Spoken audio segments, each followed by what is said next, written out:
مولاي صل وسلم دائما أبدا على حبيبك خير الخلق كلهم. السلام علیکم ورحمۃ اللہ وبرکاتہ. وعلیکم السلام ورحمۃ اللہ وبرکاتہ. الحمد للہ الذی ابدع الافلاک والارضین والصلاة والسلام علی من کان نبیا وآدم بین الماء والدین وعلی آلہ واصحابہ اجمعین. اما بعد، اعوذ باللہ من الشیطان الرجیم.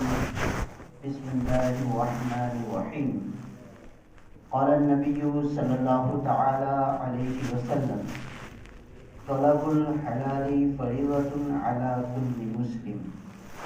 صدق اللہ مولانا العظیم وصدق رسولہ النبی الامین الکریم ونحن علی ذلک لمن الشاہدین والشاکرین والحمد للہ رب العالمین. معزز سامعین کرام، ہماری زندگیوں میں انقلاب لانے والی حدیث مبارکہ میں نے آپ کے سامنے پیش کی. اس کے تعلق سے چند معروضات سے قبل آئیے ہم اور آپ مل کر آقا کائنات فخر موجودات حضور احمد مجتبی محمد عربی مصطفیٰ صلی اللہ تعالی علیہ وسلم کی بارگاہ بکس پناہ میں درود شریف کا نذرانہ پیش کریں. اللہم صلی علی سیدنا و مولانا محمد مبارک وسلم صلاۃ و سلام علیک یا رسول اللہ صلی اللہ تعالی علیہ وسلم. سامعین محترم، اللہ کے پیارے حبیب صلی اللہ تعالی علیہ وسلم نے ارشاد فرمایا: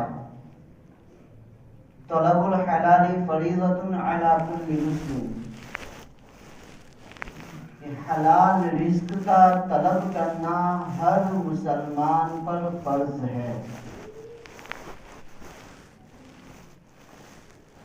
کیا فرمایا کہ حلال رزق کا طلب کرنا ہر مسلمان پر فرض ہے. نماز فرض ہے، روزہ فرض ہے، زکوٰۃ استطاعت والوں کے لیے فرض ہے، حج استطاعت والوں کے لیے فرض ہے.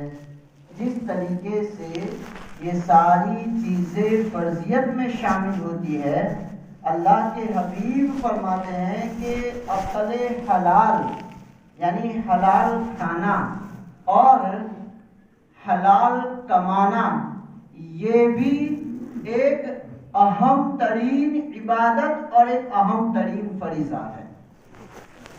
اور یہ ایک ایسا فریضہ ہے، یقیناً آج نماز کی پابندیوں کے تعلق سے ائمہ حضرات اور علماء کرام آپ کو بتاتے ہیں کہ نماز کی پابندی کرنی چاہیے، اور یقیناً علماء کرام کو کہنا بھی چاہیے، اور نماز کے تعلق سے پڑھنے والوں کی فضیلت، نہ پڑھنے والوں کے لیے اللہ کا کیا عذاب ہے وہ بیان کرنا چاہیے.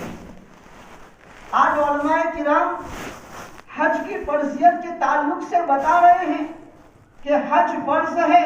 یقیناً حج کے فریضے کا علم دینا ہماری قوم کو بہت ضروری ہے، کیونکہ قوم یہ سمجھتی ہے کہ وہ مالدار ہو چکے ہیں، اب زندگی میں کبھی بھی حج پڑھیں گے چل جائے گا.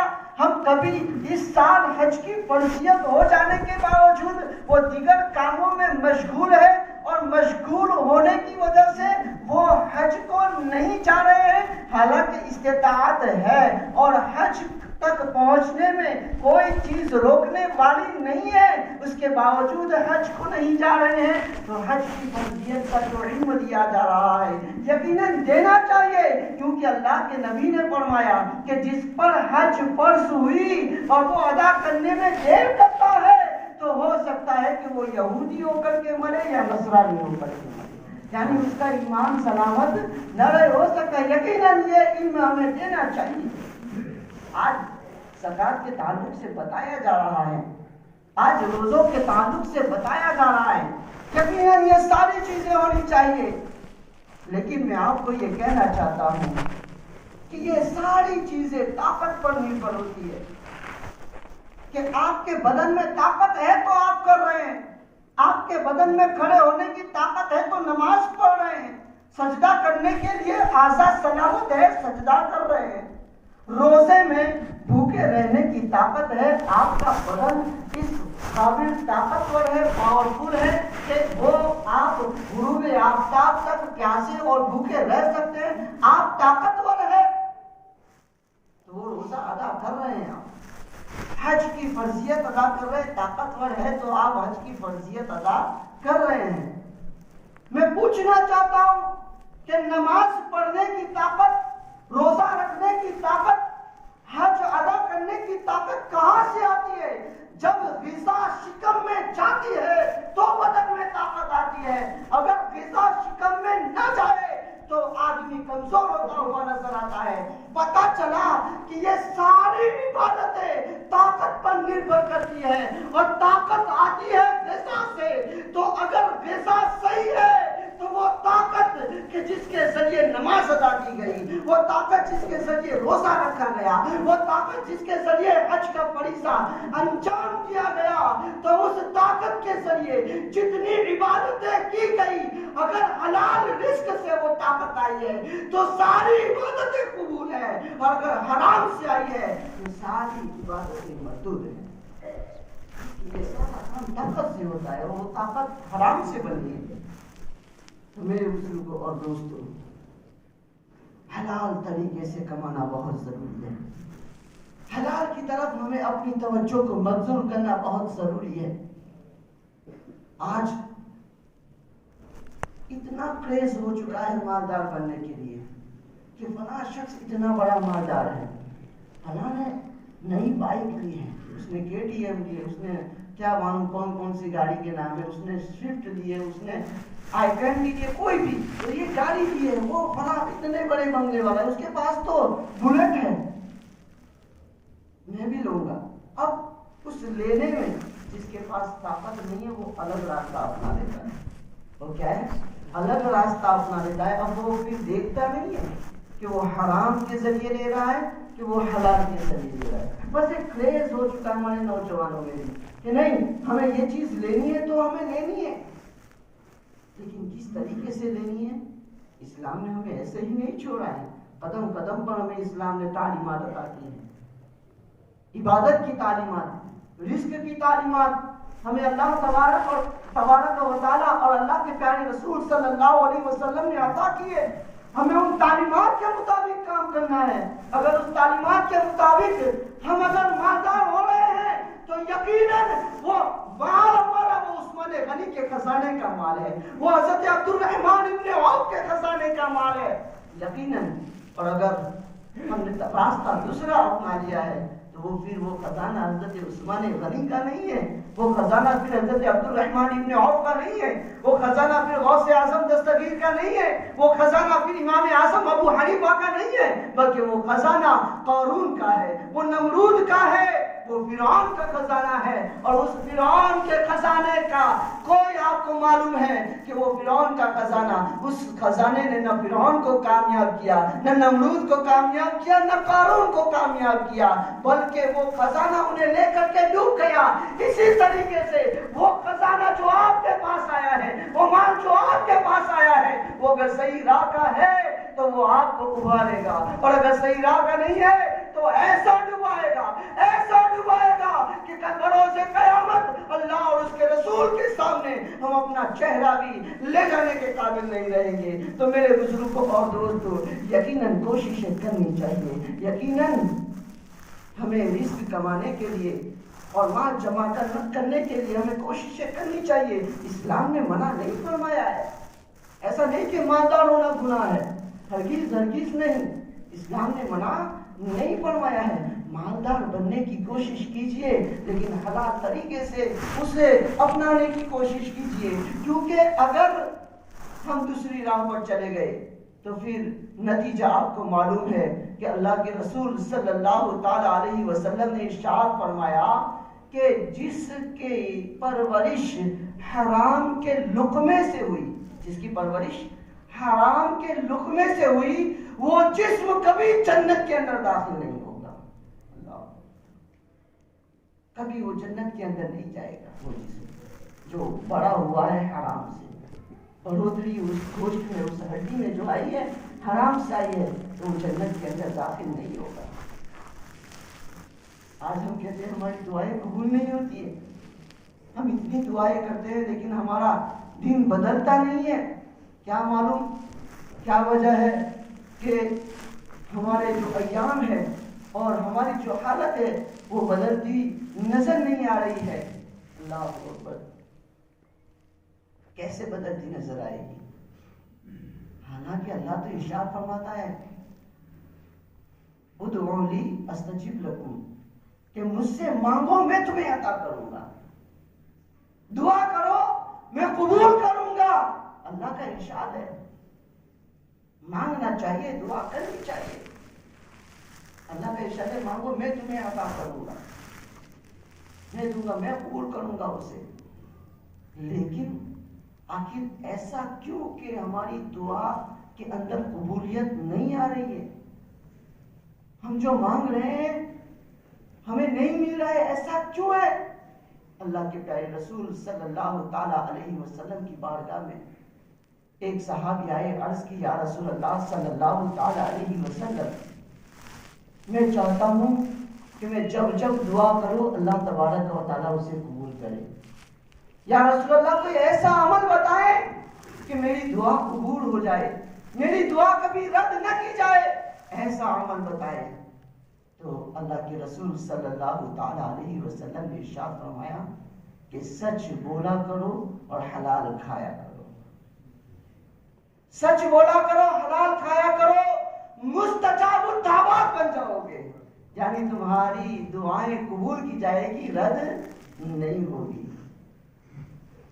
کتنی طاقت ہے سچ میں، سچائی میں کتنی طاقت ہے، عقل حلال میں کتنی طاقت ہے کہ وہ دعاؤں کو قبولیت کے درجے پر وہ پہنچا دیتی ہے وہ چیزیں۔ حضور غوث اعظم رضی اللہ تعالی عنہ الحمدللہ، یقیناً یہ گاؤں اور یہ گاؤں والے کافی خوش نصیب ہے کہ الحمدللہ کچھ سال پہلے یہاں پر نبیوں کے تاجدار کے منہ مبارک بھی آئے، اور آج وہ دن بھی آیا کہ ولیوں کے تاجدار کے منہ مبارک بھی ہمارے اس گاؤں کو نصیب ہوئے۔ اللہ تبارک و تعالیٰ جنہوں نے بھی کوشش کی ہے، اللہ تبارک و تعالیٰ ان کی کوششوں کو قبول فرمائے، اور منہ مبارک مصطفیٰ اور منہ مبارک غوث الاعظم دستگیر رضی اللہ تعالیٰ عنہم، ان کی برکتوں سے ہم سب کو، پورے گاؤں والوں کو مال و مال فرمائے اور خوب رحمتیں اور برکتیں نازل ہوں۔ تو معزز سامعین کرام، حضور غوث اعظم دستگیر رضی اللہ تعالیٰ عنہ سے کسی نے پوچھا کہ آپ کو مقام قطبیت کیسے ملا، آپ قطبیت کے درجے پر فائز کیسے ہوئے؟ وہ غوث اعظم دستگیر کہ جنہوں نے کئی سالوں تک عشاء کے وضو سے فجر کی نماز ادا کی، وہ کئی سالوں تک راتوں میں ایک ایک رات میں قرآن مجید ختم فرمایا کرتے تھے۔ وہ خود ارشاد فرماتے ہیں کہ اگر میری ریاست کو، میری عبادت کو پہاڑ کے اوپر رکھ دیا جائے تو پہاڑ ریسا ریسا ہو جائے، ایسی عبادتیں، ایسی ریاستیں فرمائی ہے۔ ان سے پوچھا کسی نے کہ آپ کو مقام قطبیت کیسے ملا، تو یہ نہیں فرمایا کہ سجدوں میں پیشانی کو رگڑنے سے، یا پھر یہ میں نے اتنی عبادت کی، اتنی قرآن مجید ختم کیے، میں نے وہ کام کیا، اس وجہ سے مجھے یہ مقام قطبیت ملا۔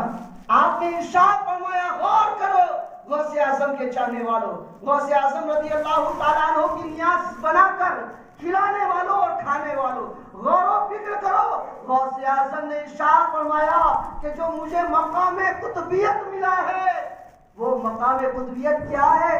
مقام قطبیت جو 12 سال سے ڈوبی ہوئی کشتی کو باہر نکال دے، وہ مقام قطبیت جو ٹھوکروں سے قبرستان میں مدفون مردوں کو زندہ کر دے، یہ مقام قطبیت۔ غوث اعظم نے فرمایا کہ مجھے جو مقام قطبیت ملا ہے وہ صدق مقال اور عقل حلال سے ملا ہے، یعنی باتوں کی سچائی اور کھانے کی جو غذا ہے اس غذا میں حلالیت کے ذریعے یہ مقام قطبیت اللہ نے مجھے عطا فرمایا۔ خود غوث اعظم کا ارشاد ہے۔